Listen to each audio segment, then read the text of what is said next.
Boa tarde, internautas da TV 247, eu sou Daiane Santos, estamos aqui para tratar de um assunto que a gente até avisou que trataria disso hoje. Entrevistamos ontem lideranças sindicais da FENADADOS, Sindicato dos Trabalhadores em Processamento de Dados, tratando sobre a mobilização feita aí diante do anúncio de demissões a partir aí da lista de privatizações do Dataprev e Serpro. Hoje a gente vai conversar com o ex-presidente do Dataprev durante os governos Lula e Dilma, o Rodrigo Assunção, que vai tentar trazer aqui um raio-x desse processo de privatização e os danos que o país pode ter diante dessa decisão. Rodrigo, muito obrigada pela sua participação aqui conosco, tudo bem? Tudo certo, um prazer estar aqui. Boa tarde. Boa tarde, chegou correndo do aeroporto direto para cá.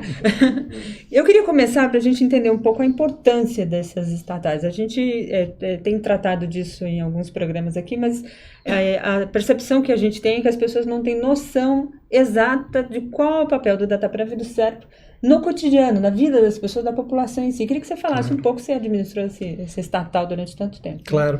Não, até voltar um pouco antes. Eu entrei no governo em 2003, no Ministério do Planejamento, e fui secretário adjunto de Logística e Tecnologia da Informação. Então, eu já comecei a lidar com essas duas empresas nesse processo. E o trabalho de informática pública, todo o trabalho de uso de tecnologia da informação no governo federal e, portanto, coisas fundamentais para o país, passam muito por Serpro e Dataprev. Então, dentro do processo de privatização, que é muito complexo, que é muito complicado, que é muito difícil de discutir, Serpro e Dataprev são um caso até muito especial, porque eles não são empresas que operam e competem no mercado. Isso é muito importante todo mundo entender. A ideia de que o governo grande está ocupando um espaço no mercado que deveria ser tomado por empresas privadas é absurda. Por quê? Porque os clientes de Serpro e Dataprev, na sua esmagadora maioria, são o próprio governo. Então, se a gente entrega esses contratos, primeiro que você está entregando o resultado do trabalho do governo para a iniciativa privada. Mas mais importante que isso nenhum país do mundo, e quando eu saí da Dataprev em 2017, eu comecei a trabalhar com consultorias internacionais para o Banco Mundial, para a OIT, para a Associação de Seguridade Social, e viajo muito. Nenhum país do mundo correu o risco de abrir mão dos seus dados fundamentais, do controle dos seus dados. E aí, Serpro e Dataprev não são empresas apenas, elas são o que o país construiu nos últimos 55 anos, no caso do Serpro, mais de 45 no caso da Dataprev, que nós construímos em termos de capacidade de gerenciar os nossos dados, de ter bases de dados que possibilitam as políticas públicas. Então, quando você pensa desde da sua carteira de motorista, os dados de registros de carros, o imposto de renda, a arrecadação previdenciária, o pagamento dos benefícios previdenciários, o pagamento do seguro-desemprego, são dezenas de serviços que diretamente estão todos os dias relacionando com a sociedade, que passam por Serpro e Dataprev. E dentro do governo, então, o governo não consegue operar sem Serpro e Dataprev. Até a própria folha de pagamento dos funcionários públicos federais passa por essas duas empresas. Então, a ideia de que você vai simplesmente empacotar isso e um dia vender isso tem perigos muito práticos no cotidiano e uma dimensão estratégica da gente abrir mão de controlar os nossos dados e até mesmo a nossa capacidade de ter uma sociedade organizada que é assustador. Uhum.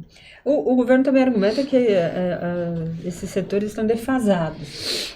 É verdade que estão defasados? A gente sempre acha que está, porque se trata de um sistema nacional que tem dificuldades às vezes de lidar, mas no dia a dia a gente percebe que está funcionando, a máquina funciona perfeitamente. A máquina funciona perfeitamente e tecnologia da informação, sobretudo a área de governo usa tecnologia de informação, mas a área de governo usa, como os bancos, usam tecnologia de informação consolidada. absolutamente segura, porque não há espaço para erro. Uma empresa de tecnologia da informação, ela precisa investir continuamente para se manter atualizada. As curvas de investimento antes de 2005, quando o governo decidiu acabar com as filas, né, no INSS, e aí falando da Dataprev especificamente, estavam muito defasadas. Então houve um trabalho, um esforço tremendo de reconstruir, de recuperar a Dataprev. Em 2017, a Dataprev estava bastante atualizada em termos da sua estrutura operacional, dos seus data centers, das suas máquinas, e aí vários dos sistemas, que na época eram mais de 700 sistemas, você tinha todo tipo de coisa, alguns muito atualizados, alguns muito novos e muito adequados, outros ainda na fila de serem constantemente renovados, como é comum nesse processo. Então, a busca da atualização é fundamental e é necessária, mas ela é uma busca que vai par e passo com a sua capacidade de ter segurança, com a sua capacidade de executar os processos. E esse controle não pode ser simplesmente discutido como o computador A é melhor que o computador B, ou a linguagem A é mais ágil do que a linguagem B. São processos de mais lenta maturação. Uhum. No caso desses dados todos, a gente, como eu disse, a gente trouxe aqui representantes sindicais que apontaram que todos os dados de cada cidadão brasileiro estão dentro desse banco de dados, tanto do Dataprev, que é mais ligado à Previdência, né, e o SERPRO. Como é que isso ficaria e quais as condições que o Estado tem para monitorar esses dados no setor privado, por exemplo? E do ponto de vista também o inverso, né? Como é que o Estado pode ter acesso a esses dados sem que isso não custe? Então, essa é a parte misteriosa que não está ainda explicado. Por quê? Primeiro que não tem uma legislação adequada sobre de quem qual é o acesso, como é a manutenção dessa infraestrutura nacional de dados, que hoje em dia é tão importante quanto estradas, quanto antenas de telecomunicação, quanto portos. A infraestrutura de dados, o que a gente conhece do nosso país, passa por dados. Então, isso não está claro. Você transferir isso para a iniciativa privada, além da ginástica, da gigantesca ginástica legal que seria necessário para você fazer esses contratos e o tempo para isso, você precisa, dentro do Estado, capacidade de se relacionar com a iniciativa privada de igual para manter o controle do processo. Adivinha aonde está essa capacidade instalada no Estado? Eu te digo, no SERPRO e na Dataprev. Então, SERPRO e Dataprev conseguem se relacionar com o mercado de igual para igual. Não existe outra área do governo hoje que consegue. Então, vai se confiar em contratos e não em processos efetivos de gestão e controle. Então, eu não acho que hoje em dia, com a complexidade da tecnologia da informação, o Estado brasileiro pode prescindir de ter importantes parcerias com a iniciativa privada. Mas essas parcerias, esses contratos, eles precisam ser gerenciados por entidades que têm o mesmo porte, a mesma capacidade de se relacionar com o mercado do que quem está prestando o serviço. Então não vão ser funcionários públicos não especializados, dispersos por todo o governo, que vão conseguir se relacionar com as grandes multinacionais de TI. Essas empresas também representam uma capacidade de comprar, de contratar, de se relacionar, de gerenciar de igual para igual essas estruturas dentro do mercado. Então isso é algo muito complicado. Então você não sabe direito qual é a legislação para cuidar dos dados, você não sabe direito como você vai se relacionar em termos legais para colocar esses contratos da iniciativa privada. Hoje em dia, classicamente, os contratos têm duração de 5 anos no máximo. Ninguém vai comprar SERPRO e Dataprev apenas pelas máquinas e a sua estrutura. Então, essa possibilidade de contratação, eles imaginam que tem horizontes maiores, de 10 anos, pelo menos. Isso implica em mudança da legislação que ainda não foi discutida. Então, está tudo muito nebuloso. E aí, nós percebemos uma tentativa de criar crises, de ter problemas para depois apontar que essas empresas que há 3 anos atrás estavam ganhando prêmios, que estavam sendo reconhecidas reconhecidas como empresas competitivas. Você vira Dataprev, certo? Sim, que são lucrativas, no caso da Dataprev, são lucrativas há mais de 10 anos, com lucros bastante expressivos, que eram reinvestidos na própria empresa, porque não é finalidade a lógica gerar da dinheiro. privatização, então... Eu não consigo enxergar. Ela é um peso para o Estado? De maneira alguma. Ela é a capacidade... Pagar funcionário? Não, as duas empresas são o que nós conseguimos, enquanto sociedade, construir e com possibilidade de gerenciar a tecnologia da informação no nosso país, com capacidade de gerenciar a infraestrutura de dados no nosso país. Mas, como qualquer empresa, precisa haver investimento constante e evolução constante. A Dataprev fazia isso com recursos próprios há mais de 10 anos. A Dataprev não recebeu, nos últimos anos, um único tostão do Estado. A última vez que recebeu foi para resolver um passivo antigo em 2005. Nós estamos em 2020, faz 15 anos que não entra socorro do Tesouro para a Dataprev. Então, com boa gestão, com um investimento, com uma visão estratégica, elas não só se sustentam, mas conseguem se manter atualizadas. Não representam despesas para o governo. Quanto vale uma empresa como a Dataprev, por exemplo? É impossível... hoje é impossível contabilizar. Eu te explico por quê. A Dataprev tem um faturamento aí por volta de 1.400 anos. A avaliação dos seus edifícios, dos seus equipamentos, está bem abaixo disso. Mas o que vale na Dataprev são duas coisas. Os contratos potenciais com o governo, que, como eu disse, não está claro como isso seria repassado ou mantido numa empresa que comprasse a Dataprev, e aí um valor incalculável, que é o acesso aos dados do público. Imagina se você tem os dados, por exemplo, de benefícios, 35 milhões de benefícios previdenciários, no caso da Dataprev, distribuídos por todo o país. Você sabe quem e quando o dinheiro está entrando, em que localidade, e você consegue planejar o seu processo econômico, o seu investimento, a sua lógica de abrir lojas ou fechar lojas. Tudo isso tem um valor extraordinário no mercado, que ainda não foi nem calculado. Mas esses dados e o acesso a esses dados, além de não estarem regulamentados, eles não são do Estado. Eles não são nem mesmo desses indivíduos, porque o valor são os dados agregados. Isso não foi discutido ainda em país nenhum do mundo. Tem um monte de iniciativas que estão pegando esses dados e fazendo todo tipo de uso. Inclusive aqui na cidade de São Paulo temos um escândalo em andamento relacionado à Zona Azul. Temos outro escândalo em andamento relacionado aos dados da coleta de lixo industrial. Então, dados é um ouro. Dados as pessoas falam petróleo, ouro, mas assim, não importa a metáfora que você usa. É algo extremamente valioso. E os dados de uma nação inteira, né, do quinto país mais populoso do mundo, a oitava, nona economia do mundo, dependendo como você calcula. Usa celulares. Celulares e tudo, isso aí é extraordinário o valor disso. Então é incalculável. Agora, não existe legislação para passar isso para a iniciativa privada e nem existe condições do governo estimar um preço para isso. Então, um dos meus receios é que, ao invés de realmente esse processo ter a intenção de solucionar alguma coisa, mesmo que eu discorde do caminho, eu tenho muito receio que esse seja um processo para agarrar rapidamente o acesso a esses dados, enriquecer alguém rapidamente e depois cair fora da encrenca gigantesca que vai surgir. Quais os interesses que estão em volta disso? Porque tem empresas brasileiras capazes para conseguir gerir o tamanho que é a Dataprev de forma nacional, ou isso será fragmentado tendencialmente, enfim? Então, nós não sabemos qual é a estratégia como.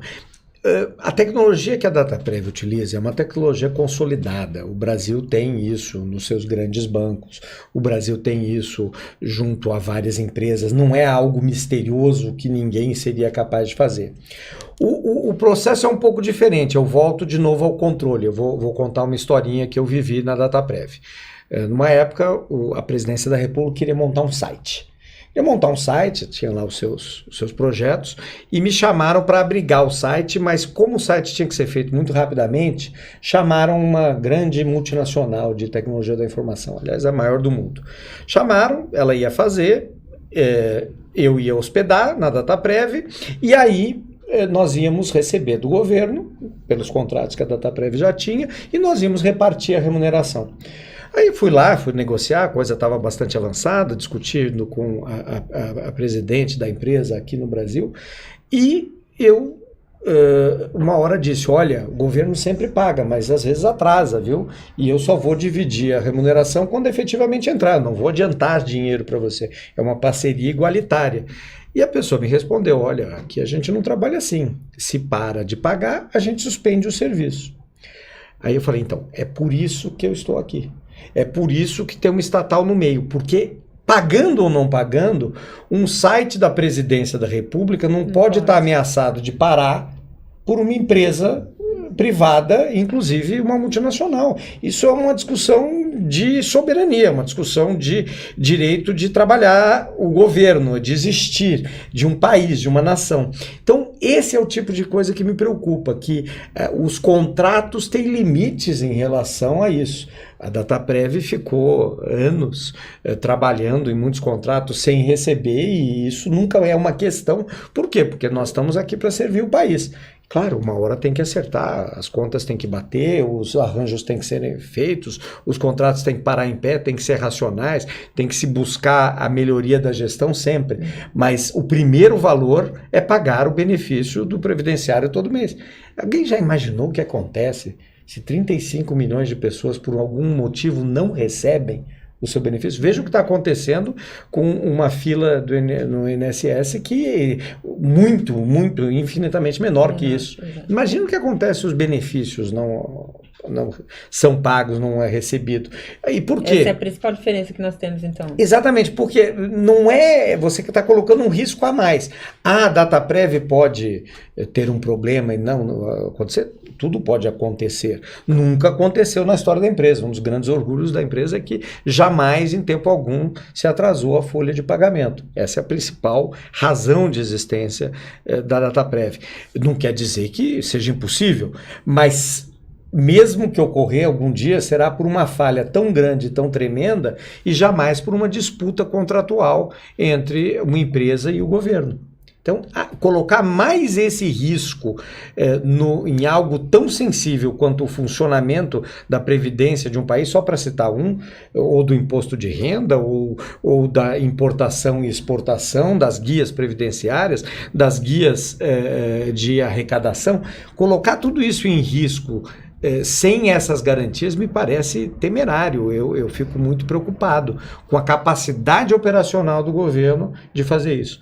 Sem contar outro elemento que eu estive lá dentro, né, por tantos anos, o dia a dia de funcionamento da empresa é tão colado no governo que descolar isso e passar para uma outra empresa privada vai demorar anos.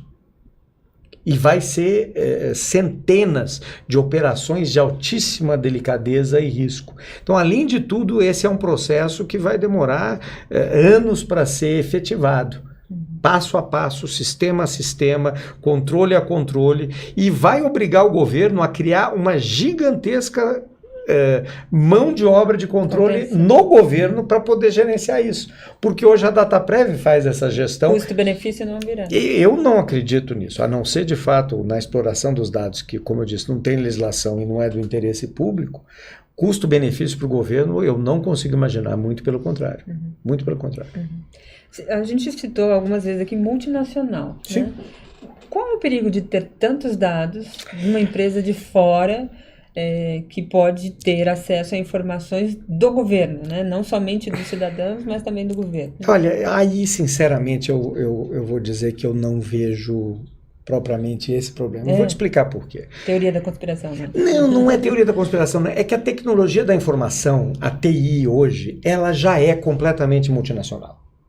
A ideia de que uma empresa de capital nacional seja diferente, use sistemas de maneira diferente ou tenha algum grau de responsabilidade diferente de uma multinacional, eu nunca concordei com essa ideia.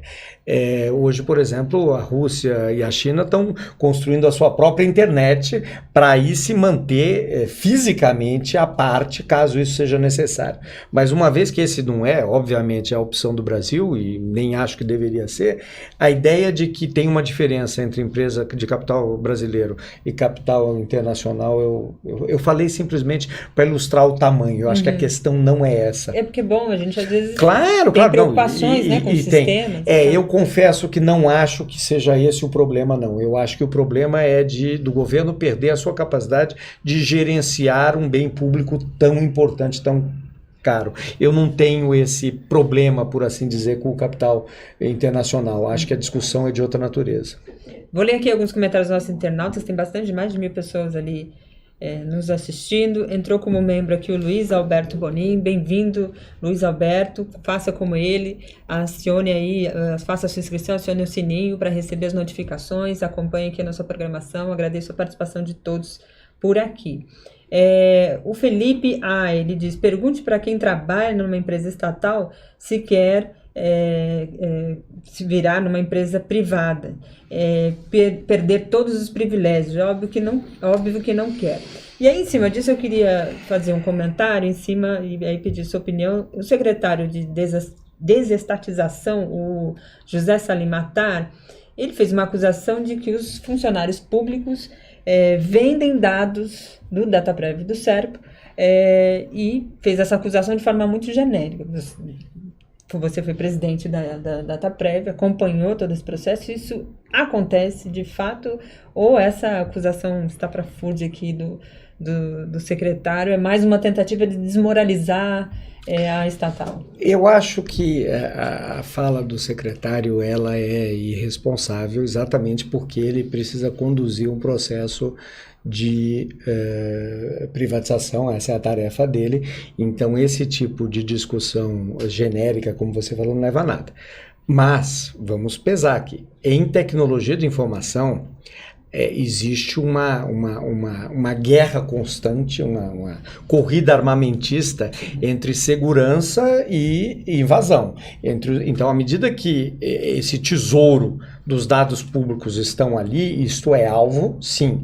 Tanto o SERPRO quanto o Dataprev são alvos constantes de ataque e estão imersos nisso. Agora, vamos pesar outras coisas. De longe, os maiores escândalos de vazamento de dados que se tem conhecimento no mundo são na iniciativa privada.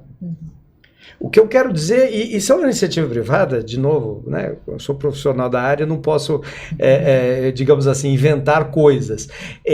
Estão na iniciativa privada porque hoje a maior parte dos dados estão na iniciativa privada, é uma questão de volume. Se você não faz os processos, os procedimentos de maneira correta, você vai ter problemas gravíssimos de segurança. Tanto o SERPRO quanto o Dataprev, que investem muitos recursos em segurança e têm processos bastante avançados, já tiveram e terão novamente problemas de segurança, porque é da natureza do trabalho em tecnologia da informação. Mas na iniciativa privada, os volumes costumam ser maiores, os escândalos são muito maiores em termos dos vazamentos, as coisas. Se você vê uma pesquisa rápida na internet, os maiores vazamentos são na iniciativa privada. O que não quer dizer que uma é melhor que a outra, repito, é uma questão de volume gerenciado. Por outro lado, outra coisa que é importante a gente dizer, que qualquer profissional de segurança vai te dizer, mais de 90% dos incidentes de segurança são causados por pessoas. Certo? Então, os incidentes de segurança têm muito mais origem nas regras, nas normas, nas estruturas, na disciplina de segurança do que propriamente na tecnologia. Então, vários problemas de segurança são causados por pessoas e pessoas podem ser de fora ou de dentro. Então, a questão não é se existem ou não existem problemas de segurança de origem do funcionário A, do funcionário B. A questão é, a empresa tem formas de rastrear os seus processos, de controlar os seus processos, de evitar futuros vazamentos, de ir atrás e tapar as brechas que foram causadas. Esse é um processo constante de evolução, que é como você faz segurança a sério. Não existe segurança absoluta, não existe processo que não envolva pessoas, e esse é o processo constante. Agora, de novo, quem vai controlar isso? O governo, se está com um contrato com a iniciativa privada, vai colocar ali no contrato, olha, não pode fazer isso, tem uma multa de tal e tal monta, uma multa gigantesca se houver. Então, se há um vazamento, eu aplico a multa, legal. Se essa multa ela é grande o suficiente para machucar de fato a empresa, eu tenho um gravíssimo problema, porque a empresa que eu preciso que trabalhe não vai poder sobreviver àquela multa. E a gente pensa em punição, tem que pensar em continuidade do serviço. E se a multa é pequena e não importa, ela pode ser o contrário, ela pode ser barata demais e é melhor eu pagar a multa do que gastar uma enorme quantidade de dinheiro que eu preciso ter para a disciplina. Então essa história de que o contrato resolve e a multa resolve é outra lenda. E o Brasil, por ser quem somos, e a grande maioria dos países são assim também, nós não levamos segurança muito a sério, né, gente? Em tecnologia da informação, os países que levam segurança a sério são os países que estão em guerra constante. Esses são os países que têm, de fato, as preocupações de segurança da informação. O Brasil é aquele país onde você chega, quer entrar sem mostrar o crachá, tem até música, né, linda do Gil sobre isso, e a gente quer peitar e entrar direto porque não quer seguir as normas de segurança. Isso tem reflexo no mundo digital e tem reflexos na nossa infraestrutura também. Diretamente, né? Vou ler aqui a continuidade dos comentários aqui de vocês. O Gabriel acho que é esse o sobrenome, ele diz: boa tarde, gostaria de perguntar ao convidado se ele conhece o trabalho do escritor Yuval Noah Harari, que frequentemente alerta sobre o perigo da centralização dos dados. Você conhece? Conheço, sim, claro. Os 3 livros mais famosos eu gosto bastante. Harari mesmo? Harari, né? sim. Olha, essa é uma discussão muito interessante, filosófica até. Eu acho que tem 2 aspectos. Do meu ponto de vista, e não vou discutir filosofia, sobretudo não vou discutir filosofia com o Harari, mas do ponto de vista técnico, a centralização dos dados não é do que está se tratando. Tanto o CEP quanto o DataPrev. O DataPrev tem 3 data centers, tem uma estrutura bastante descentralizada, são centenas de bases com muita capacidade de redundância. O que eu acho de novo, volta à capacidade do Estado de controlar esse processo. A descentralização dos dados, e se você entende um pouco de tecnologia da informação, é um pouco pendular, né? Agora nós estamos num momento de centralização, com grandes data centers sendo criados, só que essa centralização também é acompanhada por uma expansão gigantesca dos dados e do uso desses dados. Então estamos tendo muito mais dados do que antes, o que de certa maneira já começa o processo de descentralização que deve ser o próximo ciclo tecnológico. As ameaças que o Harari coloca são muito importantes porque qualquer ponto de falha pode ter uma derrocada civilizacional até. Mas, de novo, acho que o governo tem obrigação de manter o controle sobre a infraestrutura de dados. E isso passa, hoje, por CERP e DataPrev. E essa centralização ou descentralização é muito mais a estratégia de gestão e uso desses dados que o governo tem que adotar. Simplesmente dispersar isso pela iniciativa privada, que não é uma das propostas que está sendo discutido até onde eu sei, também não resolveria esse assunto. Corretíssimo. A Ivanise Silva, ela diz: a empresa privada vai cobrar mais e sem controle dos nossos dados. Ficaremos à mercê deles. E nossa área de informação é dever do Estado proteger, destaca aqui na opinião da Ivanise. A Ivanise completa no outro comentário aqui embaixo, ela diz: imagine o segredo de uma nação entregue a outros. A preocupação é sempre essa, né? O controle dessas informações, né? Sim. E eu acho que não é bem segredo, né? Mas é isso, a capacidade de usar os nossos dados para executar as nossas políticas públicas, as nossas decisões. Onde estão isso? Isso já aconteceu no passado, isso não é uma novidade. o Brasil tinha uma terceira empresa ligada à Caixa Econômica que cuidava dos dados do Ministério do Trabalho. Isso foi privatizado no governo Fernando Henrique, a Datamec, e foi até irônico, porque isso aconteceu no finalzinho da década de 90, na virada aí do século, praticamente. E depois, em 2007, o Ministério Público obrigou o governo a reassumir as funções, porque a empresa não só não estava dando conta, a empresa que tinha sido privatizada, não só não estava dando conta, como estava querendo cobrar cada vez mais. E adivinha quem teve que reinternalizar todas as funções do Ministério do Trabalho, inclusive com um termo de ajuste de conduta assinado, uma obrigação judicial? Fui eu na Dataprev. Então, esse processo, a gente já fez isso antes, já não deu certo e não chegamos a um bom resultado. E o que pode acontecer nisso agora? Eu vou entrar nisso, vou ler aqui 2 comentários. A Chelsea Beard, acho que esse é o sobrenome, ele diz: Daiane, aqui em Brasília o pessoal do SERPO está se juntando para entrar com uma ação contra a privatização. De fato, as lideranças sindicais têm reafirmado que a resistência será firme, apesar de saber aí as intenções do governo, né? Nena de Araújo, ela diz, como este desgoverno é louco, diante de tantas situações que ela coloca aqui como absurdo. Tem um outro comentário aqui da Ione. Essa estratégia de privatistas desestruturam empresas públicas para justificar suas privatizações. Foi assim com bancos públicos, telefonia, correio, SEDAI, etc. Lembra ela aqui. O Chelsea lembra que ou Chelsea, não sei, a Dataprev foi uma parte de TI do INSS, explicando aqui para os nossos internautas. A gente fala só Dataprev e as pessoas talvez não entendam especificamente. Não entendam que né? A Dataprev foi criada para fazer o processamento de dados do INSS, exatamente.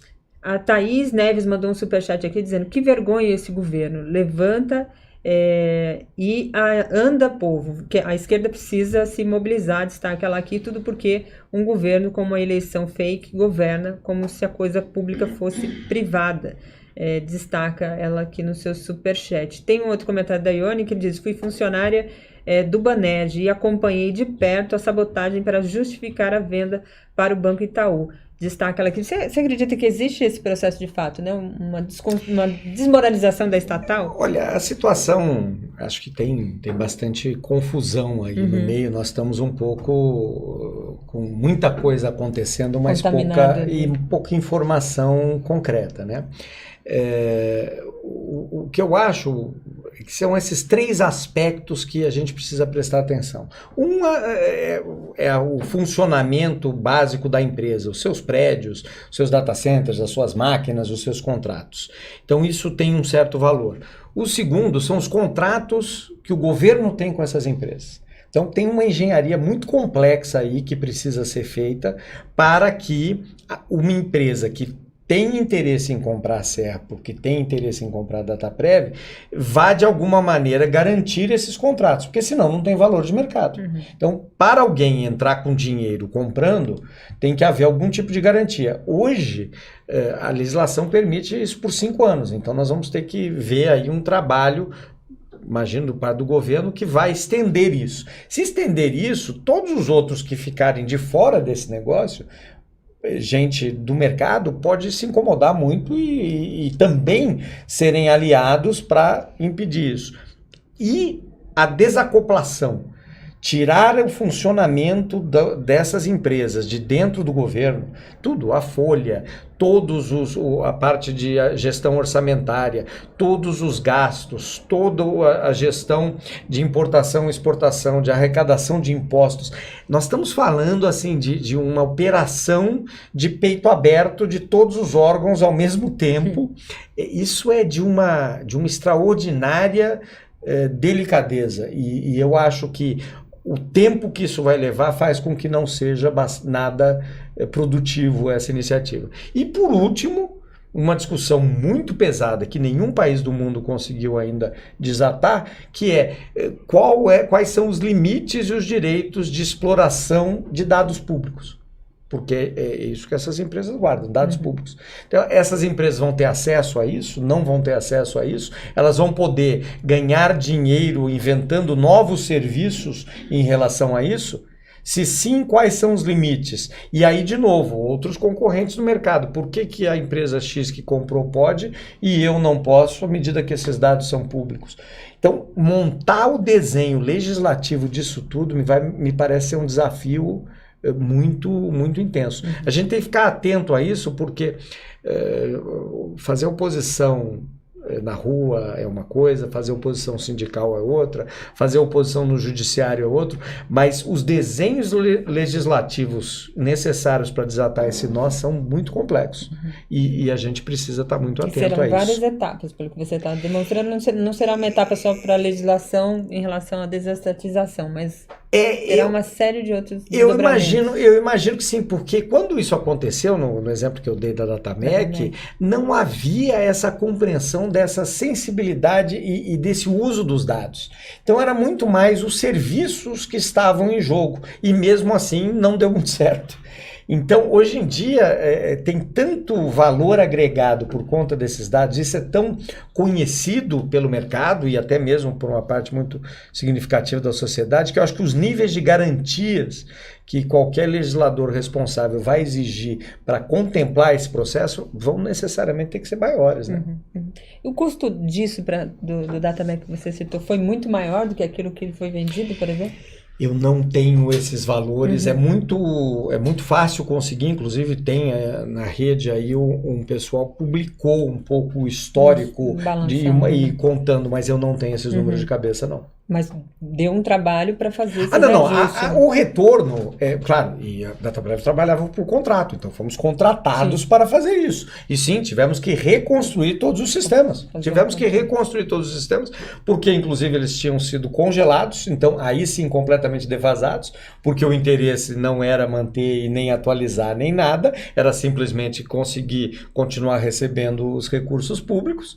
E chegava um escândalo numa época onde havia uma chantagem quanto aos dados do RAIS e do CAGED. A empresa meio que só dava os números para o ministro anunciar os dados de emprego e desemprego se houvesse pagamentos.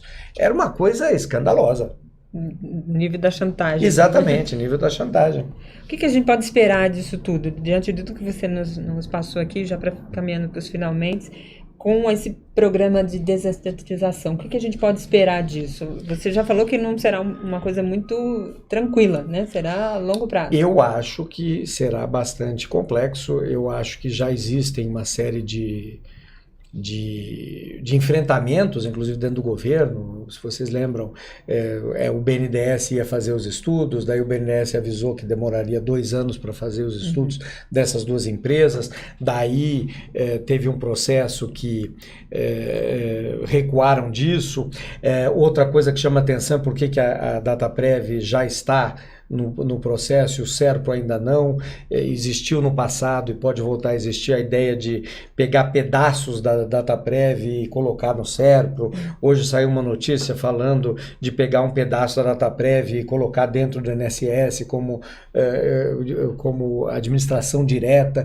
Tem um pedaço da Dataprev que é o que roda os empréstimos consignados dos benefícios previdenciários, que são extremamente lucrativos, foi o que financiou toda a recuperação da empresa. Então esse é um pedaço que também pode ser privatizado de maneira mais rápida. Eu não conheço as estratégias que estão sendo estudadas, mas eu acho que a gente vai ter que ficar extremamente atento e exigir, porque tem um processo legislativo, esse processo ele é legítimo e a gente vai precisar enfrentar.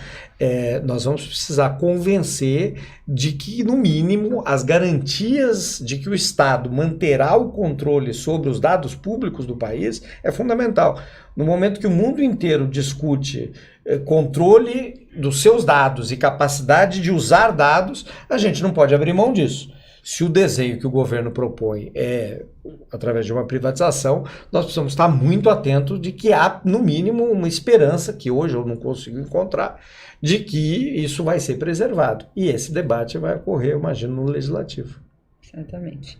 Nós certamente vamos voltar a abordar esse assunto diante de toda a explanação que o Rodrigo fez aqui para a gente. Queria muito agradecer a sua participação, agradecer o esforço que o senhor fez para vir até aqui, em viagem, mesmo assim com a agenda apertada, nos atendeu. Obrigada e volte sempre, nós vamos chamar novamente. Tá joia, muito obrigado. Obrigado. É isso aí, gente. Daqui a pouco tem Léo por aí, depois Léo ao quadrado, enfim, nossa programação é extensa aí. Obrigada, tchau, tchau.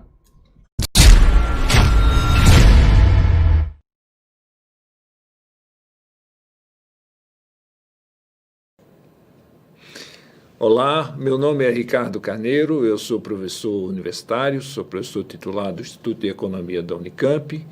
Gostaria aqui de deixar minha mensagem de apoio ao 247, a TV 247. Nós precisamos, sobretudo nesse momento crítico que passa o Brasil, de uma mídia independente e democrática para aprofundar discussões sobre nossos graves problemas.